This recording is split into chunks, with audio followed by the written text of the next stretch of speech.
Hello friends, welcome back to my channel. My name is Danny and today we're going to be participating in the Tackle Your TBR Readathon.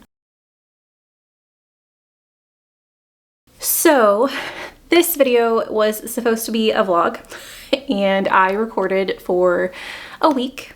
Different, updates and things like you normally do on vlogs, and then realized after editing the entire video that my address was available during part of the video. And so without having to pick through every single piece where my address was available, I just ended up saying I'm gonna just re-record. So I'm gonna give you guys essentially what I did throughout this readathon, how long it took me, and yeah, so that is why this video is late. Any information that you guys want about the Tackle Your TBR Readathon, I will put in the description. It is hosted over at Kristen's channel, The Reading Nymph. It is hosted bi-monthly, so once every 2 months, and it's really fun. It has 4 prompts, and I'm not going to do them in the right order, but it's continuation of a series, a book that's already on your TBR, the shortest book on your TBR, and then a book that you've been putting off. And so I picked 4 books in my June TBR video that covered those 4 prompts. However, those have changed, and so I want to go through my TBR with you guys first, and then I'll talk about the books individually. So the first book I read was for continuing a series, and that was Paladin's Strength, and that is book 2 in the Saints of Steel series. The second book, which was for the shortest book in the series, was supposed to be The Salt Grows Heavy. I'll put it up on the screen. I'm pretty sure that's the title. For whatever reason, that doesn't sound right to me. But The Salt Grows Heavy was on, or is on, my holds list at my library, and it just hasn't come in yet. And so I couldn't read that for this readathon. So instead, I chose Something is Killing the Children, which is a horror graphic novel that I have on my TBR, which I was really interested in picking up. The third book that I read for this readathon is The Masked City, and this is the second book in the Invisible Library series. I used this book to fulfill the prompt, a book on your TBR. I really enjoyed The Invisible Library, and so I was excited to continue the series. Also, with continuing 2 series within this Tackle Your TBR, it helps me with my series goal of finishing as many series as I start this year, and so I decided to do 2 series on this TBR. The fourth book on my TBR for this readathon was Mistborn: The Final Empire. I really wanted to start my reread of Mistborn this year, and I have yet to do it, and so I figured this would be a perfect opportunity to do that. However, my hold came in early in June, and I actually have already read it, and so I decided to sub in Ragged Company. So this is a book that was recommended to me by Jolene over at Bookworm Adventure Girl, and it is a book that is definitely out of my comfort zone, and so I have been neglecting the book and continue to put it off picking it up, and so I decided that I'm going to bite the bullet and I'm going to pick it up because I'm sure that it's going to be amazing. Let's talk about Paladin's Strength. So Paladin's Strength is the second book in the Saint of Steel series. Paladin's Grace is the first, and I did talk about Paladin's Grace a little bit in my June TBR, and so I won't give you too much, but just to give you a little bit of filler so I can talk about the second book. We do follow 2 characters, Grace and Stephen. Stephen is a paladin who has lost his god, and then Grace is a scent maker, and they live in a fantasy world where some nefarious things are happening. Bodies are showing up, people are going missing, bodies are showing up without heads, heads are showing up without bodies, and so there is a mystery that Stephen gets pulled into, as paladins are seen as an honorable people, and he gets pulled in to help solve this mystery. And Grace also gets pulled in, and so they end up interacting with one another multiple times, and so this relationship is formed throughout the solving of this mystery. And the paladins in this series are paladins of the Saint of Steel, and the Saint of Steel has passed away, and that creates a really odd place for these paladins. Most of the paladins of the Saint of Steel died when their god died, just from the reaction of not having this presence in their life anymore. Some of them went berserk and killed other people, and so they've been imprisoned or placed away from society. Some people committed suicide, and so the Saint of Steel, the paladins of the Saint of Steel, are known as honorable people, as I mentioned, but they're also pariahs of society because people are scared because they are seen as an unstable body. So that's what the paladins in this series are kind of going through, and they are still involved in solving the mystery as they have been taken in by the Temple of the White Rat. And the Temple of the White Rat sends people out, the acolytes of their temple, sends them out to help solve problems and try and make the world a better place. And so these paladins have been taken under the wing of this temple, and they are tasked with making society better, which is why they end up getting entrenched in this mystery of the decapitations that are happening. So you start book 2 with Istvan, who is a paladin of the Saint of Steel, and he is transporting cargo across a realm of the land that they're from. And he's just trying to protect this cargo. And he runs into Clara, who is a nun. And I won't say why I'm doing air quotes. You'll have to read the book to figure out why. But her sisters have been kidnapped. And so she is on a mission to rescue her sisters. And they are headed in the same direction. And so their paths collide. And they have interactions. And a relationship is formed. One of the things I really enjoyed about this book is because they focus on different characters. And there is a connection between Istvan and Stephen from the first book. Stephen does not come back in the second book, but you do see Istvan talks about some of the interactions that he's had with Stephen and Grace, which I thought was a really cool, like, little just connection piece. But having new characters to focus on was fun, and it just brought new life to the storyline. But then you also have the mystery from the first book, the decapitations. That is the through line between the two books. And so that's still happening in the second book, and you get to kind of delve into that further with these characters. So I rated this a 5-star. I loved so many things about this book. First and foremost is that I really like the mix of genres of fantasy and romance and horror. So the atmosphere of this fantasy world that you're thrown into in these books is very gritty, and the things that are happening are dark. Especially in the second book, some of the things that happen are just kind of stomach turning. So it's definitely, I would say, on the lighter side of horror, but it does mix that in with fantasy romance, which I just find fascinating. I loved the contrast between the darkness and, like I said, the stomach turningness of the horror with this softer, goofy romance that's happening. Which that leads me to the second reason I love this book. This book made me laugh more than any other book I think I've ever read. Laugh out loud. Not just in my head, like a reaction, a physical reaction from me as I was reading the book. The characters in this book, Istvan and Clara, are both sarcastic assholes.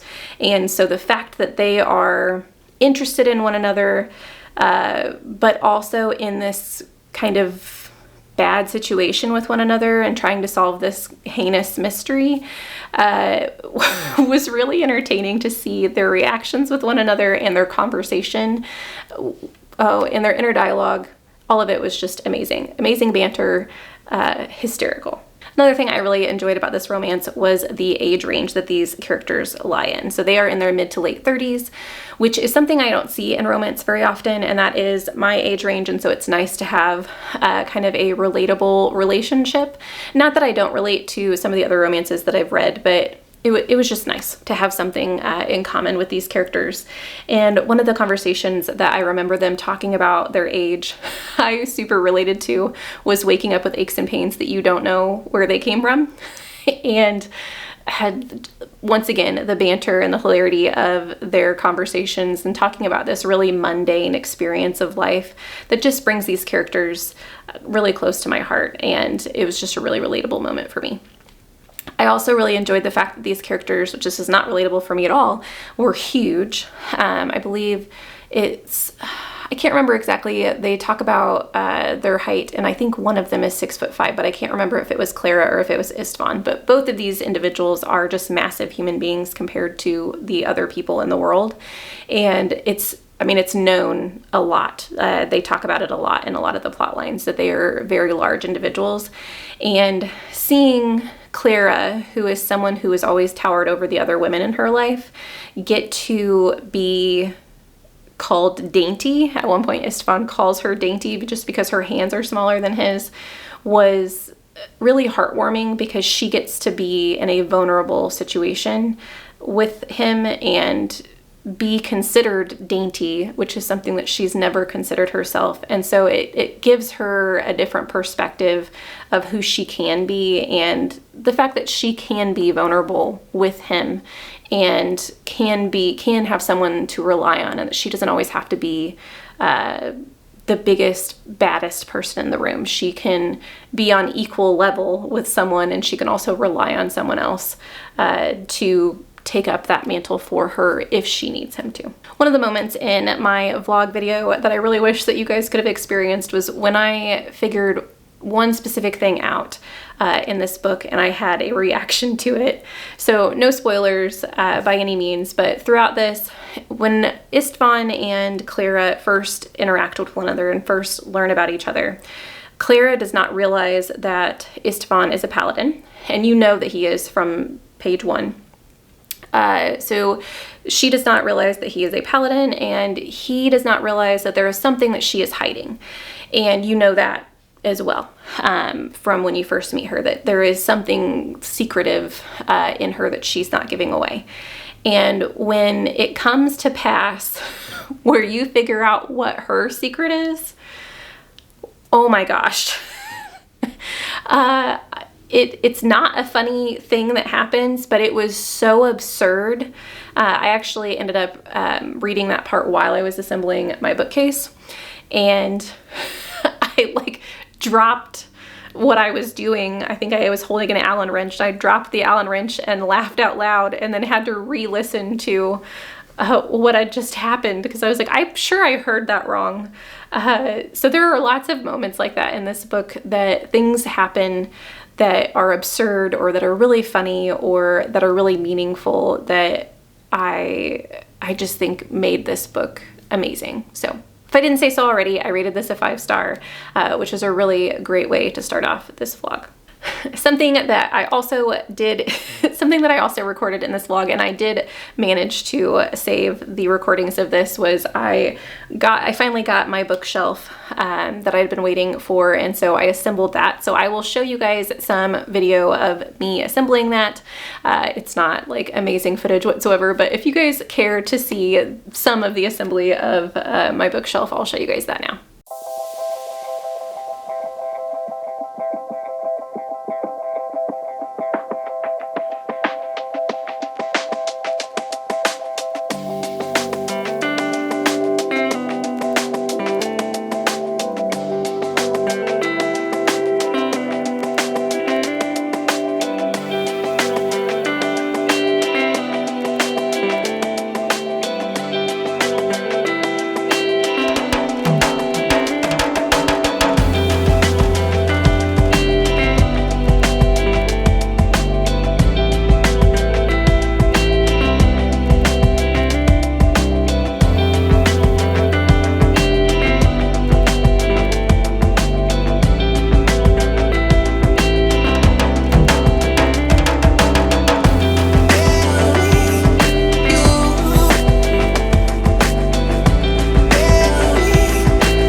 The next book that I finished was Something is Killing the Children, and this book is a horror graphic novel series, as I said in the introduction, and you follow a kid who ends up having something really bad happen to him, and he is being questioned by the police. And you know that there are a whole bunch of missing children in this community, That is something that you learn and talk through as you're kind of reading through the graphic novel. There is a woman who comes to town who knows what's happening, and she's kind of like the only hope for the town and for saving the town from the thing that's killing the children. And I really wanted to love this. I ended up rating this 2.5 stars. The reasons that I didn't enjoy this, and I'm not going to give you guys more of the story because it is such a short edition, or not edition, but a short issue of, it's the very start of a series. The main reason that I did not enjoy this series was because the woman who comes to town, and some of the other characters as well, but mainly her, is very dramatic. So if you've ever read like a YA superhero novel, or even watched a superhero show that's very dramatic is the only word I can think of, but really on the nose with like the banter between the hero and the villain. So like, I'm gonna get you and you're gonna regret this, and things like that. That is how this book is written. It's how I read the dialogue that was going on, and it was so over dramatized that it took me out of the story as I was reading it. Even though I haven't read very many graphic novel horror books before, or really that many horror novels in general, I could predict what was going to happen within the plot. I've seen a lot of the themes and the story structure before, and I'm not saying that doesn't go for a lot of the books that I've read, but it was very apparent in this one, and I don't know, like I expected it to be more original and more gripping than it was. It was very gruesome, which is one of the things that I picked it up for. I was interested in how that would be portrayed in a graphic novel, and I thought a graphic novel would be like a great medium for a horror story, and so it did deliver in that aspect. The artwork of the kind of gruesome scenes was very much Kill Bill-esque, which I enjoyed. But yeah, the plot line just in general, it was predictable for me, and I don't plan on continuing the series. The next book I finished was The Masked City, and this I rated 4 stars. So in this book, you are following Irene and Kai, who are from the original book, The Invisible Library, and so I've talked about that in my June TBR, so I won't give you a ton of information, but the library itself is connected to a whole bunch of different dimensions, and it is specifically connected by artifacts that it has collected. So in the first book, you follow Irene, who is training Kai as a librarian, and she is on a mission to collect this artifact. Things happen, collecting the artifact is harder than they thought it was going to be, and they end up in a chaos-ridden world, which within this series you have fairies and you have dragons, and they are on different spectrums. So fairies rule in the side of chaos, so they like chaos in their realm. They are viewed as tricksters, they are viewed as people who only care about themselves, and they have some powers that help them interact with humans and control things. So one of the fae that you interact with has this ability to compel people to kind of fawn over him. And so all the fae have different types of strengths that you'll learn about. And then you have dragons who rule in the side of order. And so they really like things to be organized. They like things to have a reason. Both factions have elements that are not good for humans, which I won't get into very much. But in the first book, you just follow the mystery of finding this artifact, and Irene and Kai kind of growing their relationship as Kai is new to Irene. Irene's been a librarian for her entire life, and so Kai is new to the realm of being a librarian. So you have this training aspect going on, you have this mystery going on. In the second book, they are established as friends, Irene and Kai, from the first book, and so you know this relationship is there. And at the very beginning of the second book, Kai gets kidnapped. And so this second book, the mystery that you follow is Kai's kidnapping. One of the things that I've really enjoyed about this series is the fact that it's a love story to people who love stories. In the first book, but in different ways. I should say. In the first book, there were so many Easter eggs that you could look up, especially like within the names of the characters. So if you ever pick this series up, I would recommend looking up all of the librarians' names especially, but even some of the villains' names are little clues to who that character is, where they were based from. The librarians, some of them they named themselves, and so when they choose their name is based on different characters in literature. And it could be someone who's famous in literature, but it could also be famous figures that they're named after, or like mythological beings, things like that. And so you had those Easter eggs in the first one. And then in the second book, we focus on storytelling and what it means to be the main character in your own story. And that through line happens or is discussed throughout the book. Another thing I've really liked about this series is the focus on a different world in each of the books, and I don't know if that's going to continue throughout the series or not. In the first book, you expand upon and learn about the dynamics in the world that they end up in searching for their artifact, and in the second book, The Masked City, you focus on this world, the Masked City, which is Venice. And so most of the book is set in Venice, or in a version of Venice in a different dimension, and you get to learn about the dynamics within that city. Within each of the dimensions, you have different aspects that can come into play. Certain dimensions have magic, certain dimensions have technology, certain ones have both. And you get to see how they interact with one another depending on the spectrum that this world is on. And that spectrum is between order and chaos, which relates back to the dragons and the fairies. And so you learn something new in every book, which I've really enjoyed, and you get to delve deeper into fairies and dragons in every book. So I had a lot of fun with this series. There's so much that I loved about it. I love Irene's character, the fact that she is a little bit of a chaos maker herself, and the fact that she doesn't really follow rules to the T. She kind of bends them to her will, which sometimes causes her to be in a little bit of a pickle.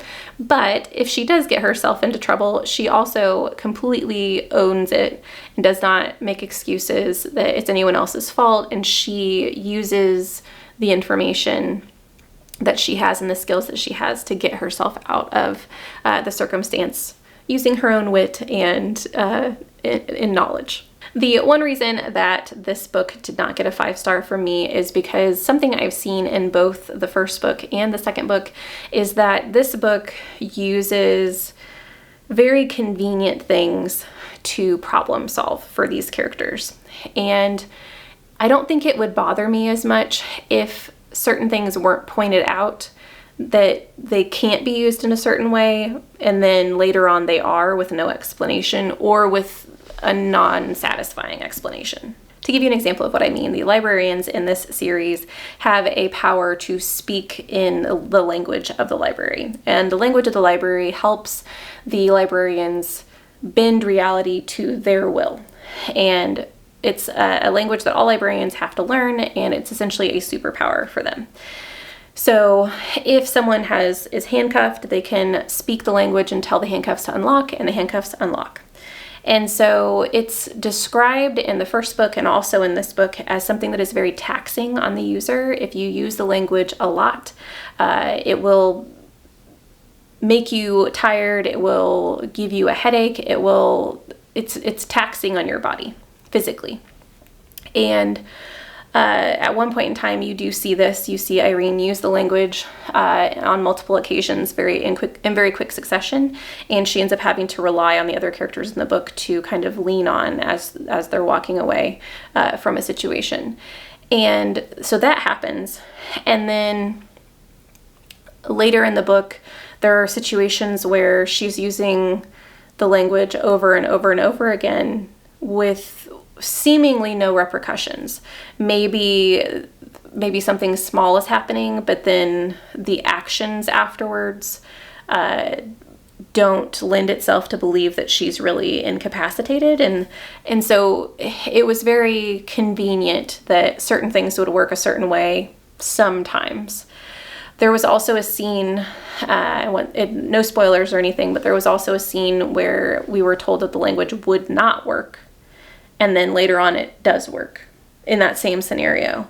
And so those things were a little frustrating at times, because I think that the rest of the story is so creative and so large.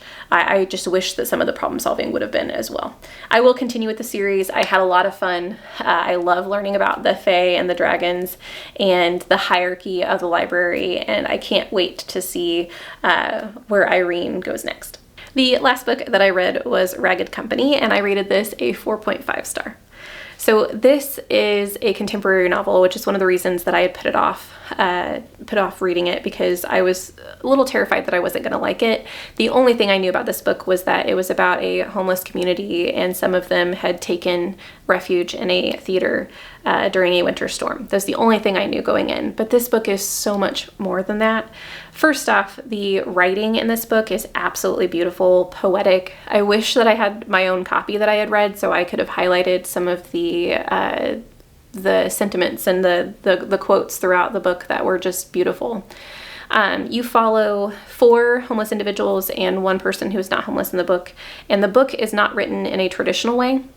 Instead of having chapters, you just have perspectives. And so you jump back and forth in between your 5 characters' heads. So there's no like break in the page. I mean, there's a break in the page that'll tell you who it is, but there's no, I don't know, they're not chapters. So you could be reading and then halfway down the next page, they skip to the next perspective. And you start the book with Amelia, who is an Indigenous woman who had a very, very hard start to life. And so you get to hear about her backstory, and that's how the book starts. And I totally thought at this point that I had the wrong book, because her story is so devastating and intense that I thought that I had the wrong book, because I obviously that doesn't lend itself to seeking shelter in a theater, but that story leads you to where Amelia is today, and that goes into this community and this friendship that's been created by 4 homeless individuals, and it's a snowstorm and they decide to take shelter in a theater. And I had originally thought that the entire book took place just in the theater and in like that one individual snowstorm, and that's not what happens. So what happens is when they go to the movies, they find out that they like the movies, that it's not just a refuge from the cold, but it's also a way for them to enjoy some things in life and have some conversations with each other about what's happening on the movie screen that maybe they wouldn't have talked about prior. And so theater really becomes part of them and part of their little group. And then the 5th character that you get to know throughout the book is named Granite, and he was a person who was I think the only person in the first movie that this group of individuals goes to the movies, and he was sitting in the theater by himself, and they end up sitting in the same row as him. And you get to see them, I should say, Amelia, her character in this entire book is to bring everyone together. And so she builds this bridge and recognizes a need in people to bring them in. And she does that with Granite as well, to bring him into their own little family that they've created. And you get to witness their lives after this moment of this introduction to theater, and the fact that Granite also, it really enjoys the theater. And so they meet up at these different movies, not because they've planned it, just because they decided to go to the movie at the same time. And it becomes this place of escape for all of them.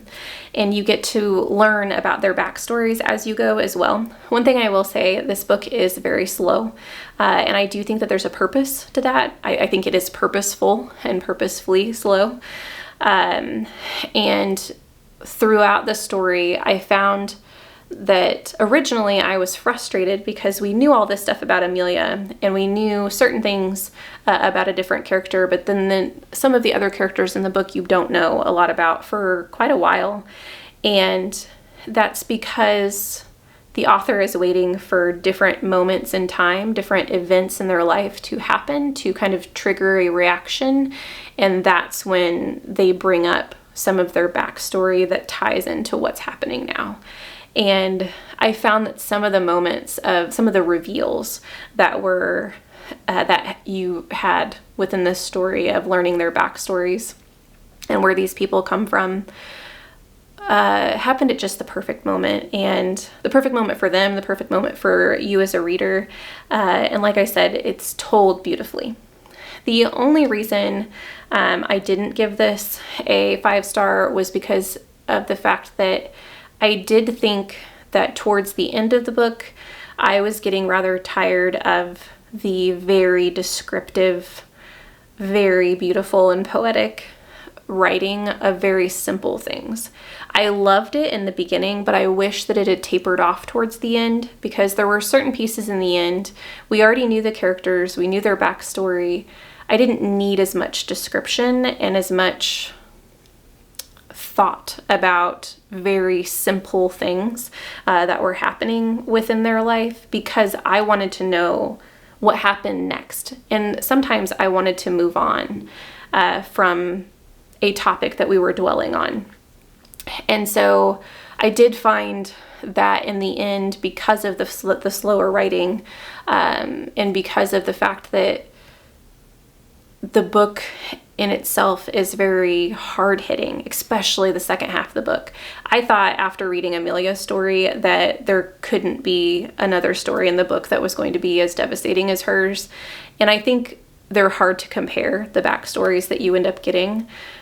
But I think because of the fact that you know the other characters, when you discover their backstories, they are that much more gut-wrenching, because you feel for them, because you know them, you feel like you know them. I do think that because the later half of the book was so gripping and so heavy-hitting and so depressing, that I needed it to go faster. And that's not the point of the book. So, I mean, I understand the slowness, but I was getting to the point where I needed a break. The book, kind of, to sum up the book, and to give you a line, not a direct quote from the book, but an idea from the book that I think sums up this book really well. And it's at the very end, but no spoilers, just an idea that's brought up, is the fact that the people in your life permeate your being. And permeate is the word that they use. So all of these different connections that you make in your life, little or big, these people have an impact on who you are and who you become and where you head.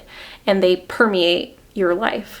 And I think that that's the perfect sum of what this book highlights: the beauty of relationships and the hardships that can happen within a life and within having those relationships, how those things impact you, how they make you grow, how sometimes they don't.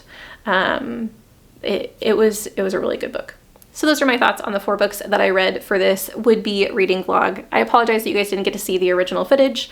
I do still think that this was a successful readathon for me, with a 5-star to start out with Paladin's Strength, a 2.5-star, which was a little bit of a disappointment with Something is Killing the Children, but then I had a 4-star with The Mastity and a 4.5-star for Ragged Company. I think that this was very successful and a good reading week for me. If you guys have a current read that you have really been enjoying, leave them down in the comments for me. I would love to hear about them. Thank you guys so much for watching this video. I hope you have a lovely evening, and I'll see you in the next one. Bye.